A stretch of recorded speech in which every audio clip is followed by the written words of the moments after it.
How to turn on or turn off call alerts vibrate when answered on Samsung Galaxy S26 Ultra. Let's start the video. First of all, go to App Library. Here, click on Phone app.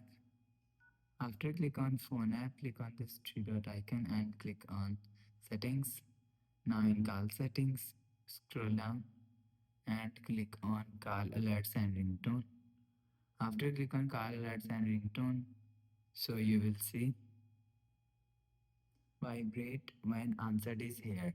If you want to turn on vibrate when answered, so turn on this button. After turn on this button, you will see vibrate when answered is turned on.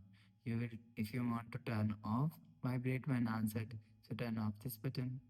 After turn off this button, you will see vibrate when answered is turned off. You will turn on or turn off vibrate when answered from here. After the process, go back to home screen. So that's how you can turn on or turn off call alerts vibrate when answered on Samsung Galaxy S26 Ultra. If you like the video, please subscribe. Thanks for watching.